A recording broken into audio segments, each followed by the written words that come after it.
السلام علیکم ورحمۃ اللہ وبرکاتہ۔ آج جو ہم نے ویڈیو دیکھنی ہے وہ ڈاکٹر اسرار احمد صاحب کی ہے، اور ان کی ویڈیو کے تھمبنیل پر لکھا ہوا ہے تراویح کی تعداد 8 یا 20۔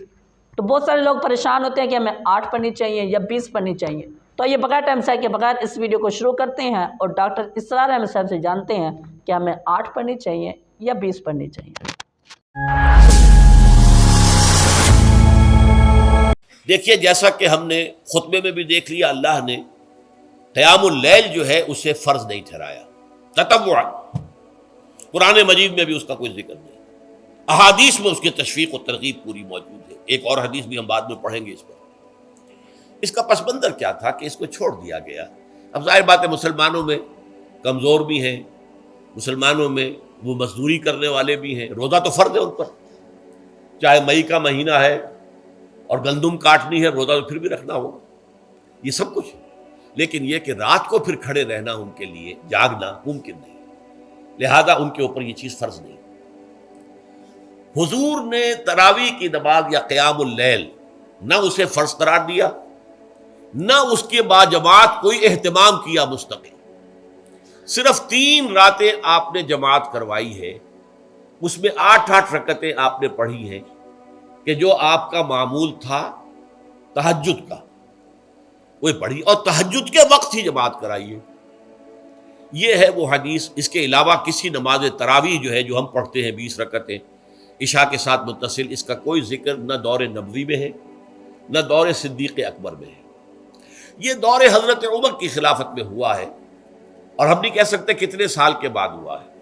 حضرت عمر رضی اللہ تعالیٰ عنہ کی خلافت کا دور جو ہے وہ تو 10 برس ہے، ہو سکتا ہے 5 برس کے بعد ہوا ہو، 6 برس کے بعد ہوا ہو، 12 ہوا ہے ان کے عہد۔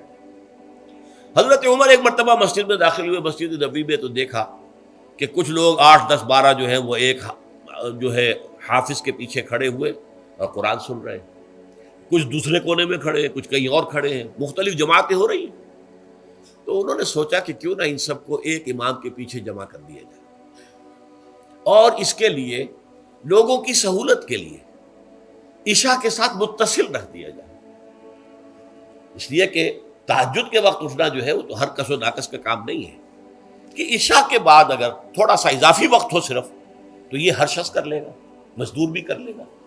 لہذا آپ نے یہ نظام تجویز فرمایا کہ عشاء کے متصلاً بعد 20 رکعت نماز پڑھی جائے اور ایک امام کے پیچھے پڑھی جائے۔ یہ گویا کہ اجتہاد ہے حضرت عمر رضی اللہ تعالی عنہ، اس کو آپ نے خود بدعت بھی قرار دیا ہے، لیکن بدعت حسنہ۔ بدعت کس اعتبار سے؟ لغوی اعتبار سے، نئی بات، اس لیے کہ حضور کے زمانے میں نہیں تھی، تو یہ اس طریقے سے ایک نئی بات ہے۔ لیکن یہ بات چونکہ بہت اچھی ہے، بہت عمدہ ہے۔ آپ جب یہ نظام چل پڑا تو ایک دن مسجد میں آئے، دیکھا کہ بڑی بھری مسجد ہے، صحابہ کھڑے ہیں اور ایک امام کے پیچھے قرآن سن رہے ہیں۔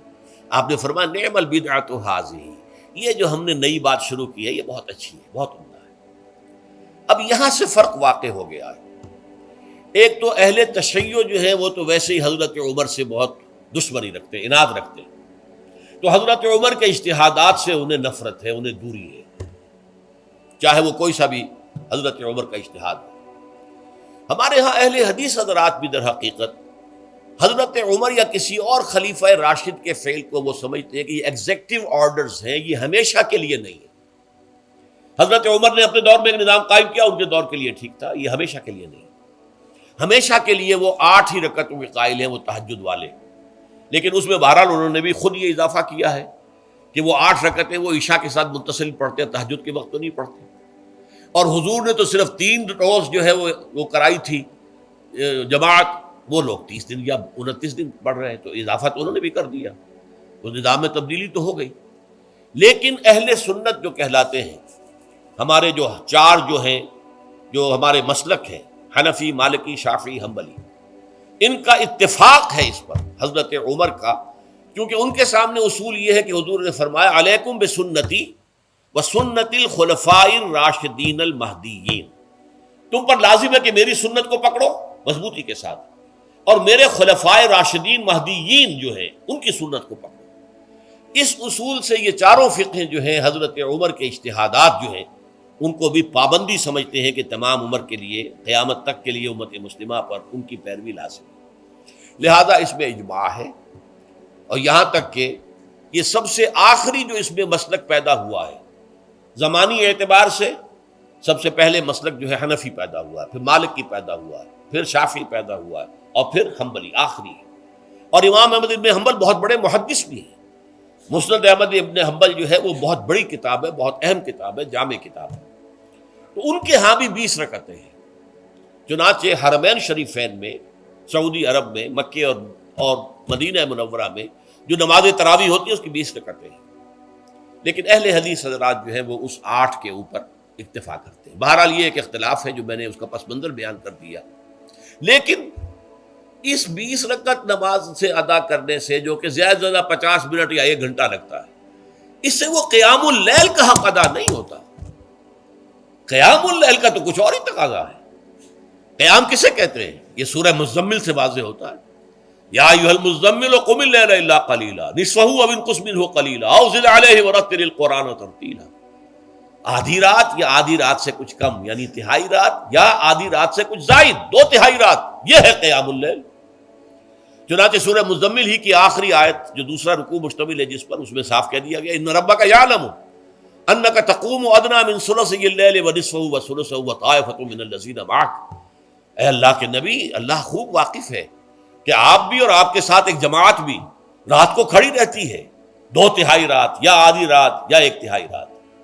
تو یہ سارا معاملہ جو ہے قیام اللیل کا، گویا کہ کم سے کم 1/3 رات پر اس کا اطلاق ہو سکے گا، یہ نہیں کہ 1 گھنٹے۔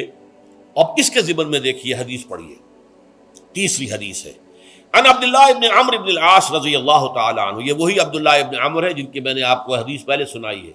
یہ ساری رات کھڑے رہتے تھے، پوری رات، اور ہر روز روزہ رکھتے تھے، جس پر حضور نے منع کیا، لا تفعل، مت کرو ایسا۔ رضی اللہ عنہما، یہ خود بھی صحابی ہیں اور ان کے والد عمرو بن العاص بھی صحابی ہیں۔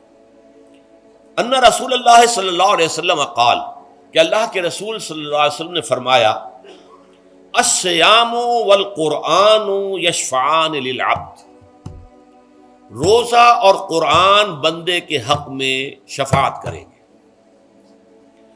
یقول الصیام، روزہ یہ عرض کرے گا اللہ کی جناب میں، اے رب پروردگار، انی منعتہ الطعام والشہوات بالنہار، میں نے تیرے اس بندے کو دن کے دوران کھانے پینے سے اور اپنی شہوت کا تقاضا پورا کرنے سے روکے رکھا، یہ میری وجہ سے روکا رہا، تو میری شفاعت اس کے حق میں قبول فرما، فشفعنی فیہ، میری شفاعت اس کے حق میں قبول فرما۔